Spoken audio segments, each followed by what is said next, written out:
রূপনগর গ্রামে শেফা শিয়ালিনী তার মেয়ে মিনাকে নিয়ে বসবাস করত। মিনা, আমি কাজে যাচ্ছি মা, তুই সাবধানে থাকিস, আমি তাড়াতাড়ি ফিরে আসবো। আচ্ছা ঠিক আছে মা, তুমি আসার সময় মনে করে আমার জন্য একটা আখ নিয়ে এসো।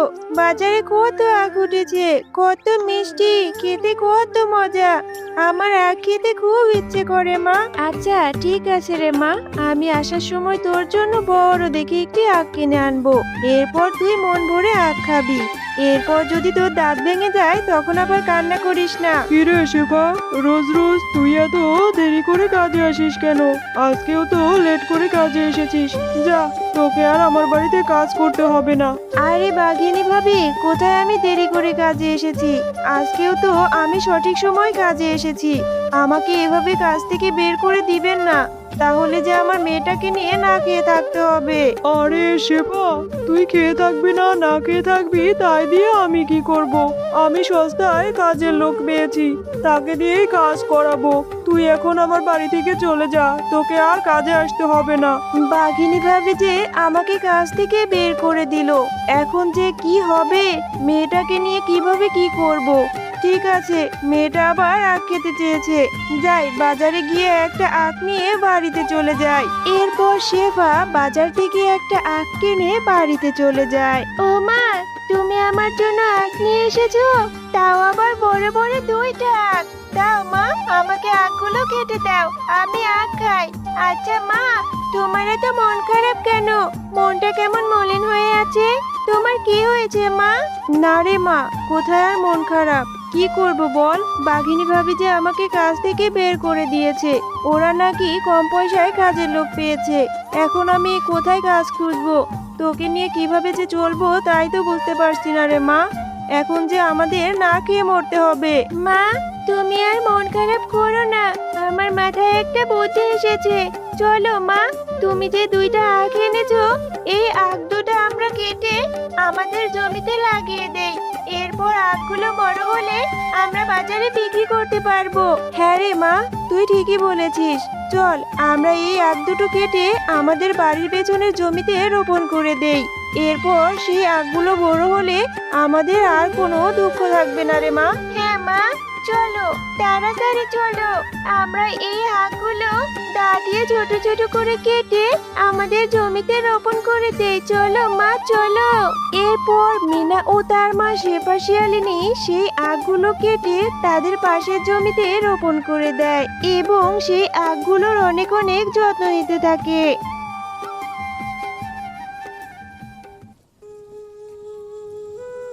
ও মা, দেখো বাইরে কত বৃষ্টি হচ্ছে, এখন আর কষ্ট করে আমাদের আখের খেতে পানি দিতে হবে না।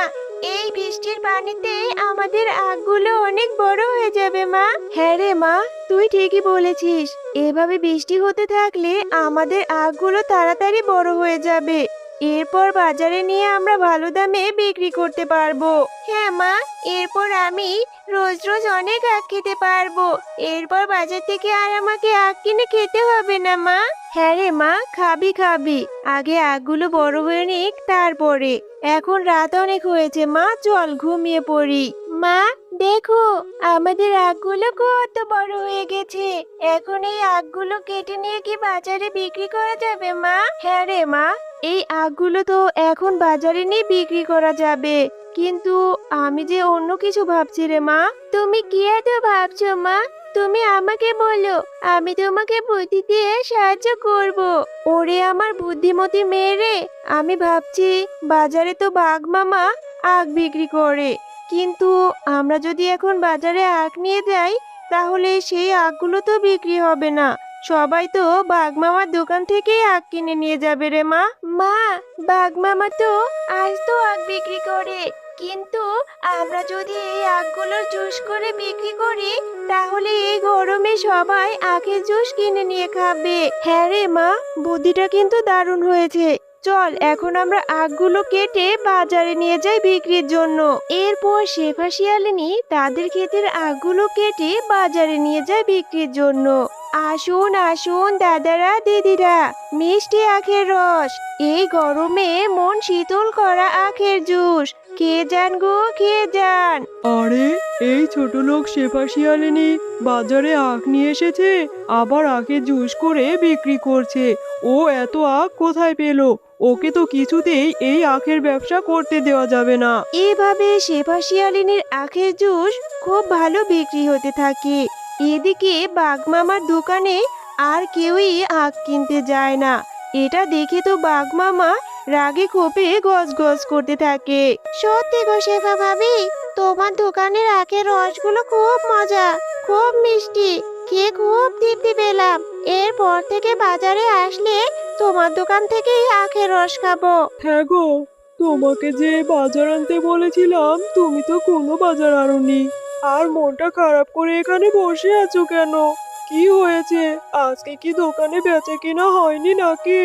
আর বলো না গো গিন্নি, ওই ছোট লোক শেফা শিয়ালিনী বাজারে আখের জুস বিক্রি করছে। সবাই তো ওর কাছ থেকে আখের জুস কিনে খায়, কেউ আমার দোকানের আখ কিনছেই না। ওগো, তুমি চিন্তা করো না, আজকে ওই ছোট লোক শেফা শিয়ালিনীর আখের জমিতে যাব, এরপর সব আখ কেটে নিয়ে আসবো। দেখবো ওরা কি করে আখ বাজারে নেয়। এরপর বাঘ আর বাঘিনী শেফা শিয়ালিনীর আখের জমি থেকে আখ চুরি করতে থাকে।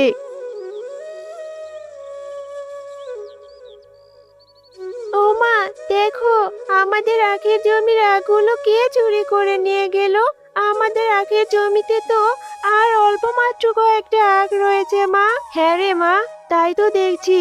আমাদের আখের জমির আখগুলো কে চুরি করে নিয়ে গেল? আমাদের এত বড় সর্বনাশ কে করলো? এখন আমি কিভাবে আমার সংসারটা চালাবো? মা, তোমাকে একটা কথা বলি, যে চোরটা আমাদের আখগুলো চুরি করে নিয়ে গেছে, সেই চোরটা তো আজকে রাতে আবারও আসবে বাকি আখগুলো চুরি করে নেওয়ার জন্য। চলো মা, বাকি আখগুলো আমরা নিয়ে যাই, নয়তো কালকে এই আখগুলো আমরা পাবো না। হ্যাঁ রে মা, তুই ঠিকই বলেছিস, চোর আজকে রাতে আবারও আসবে বাকি আখগুলো নেয়ার জন্য। তার চেয়ে বরং আমরাই আখগুলো নিয়ে বাড়িতে চলে যাই। এরপর তারা ভালো আখগুলো রেখে আখের পাতা আর মাথাগুলো তাদের পুকুরেই ফেলে রাখে।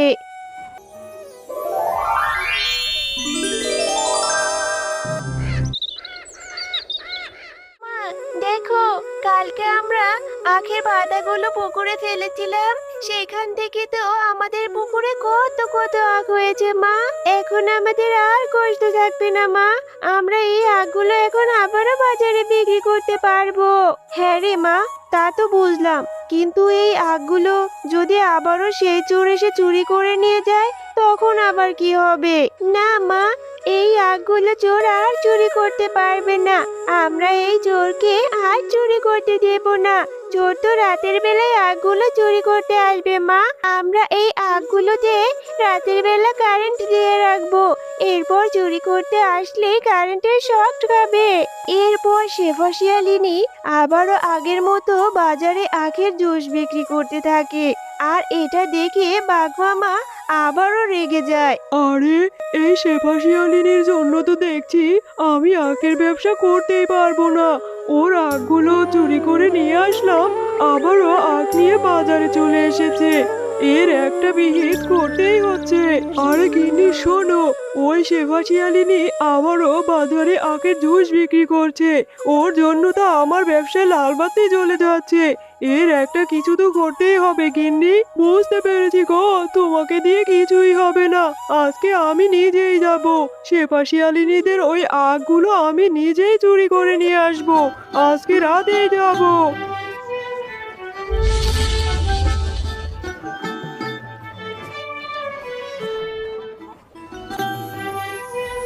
আরে এই শেফা শিয়ালিনীর আঁখে দেখছি কারেন্টের শকটি দেওয়া।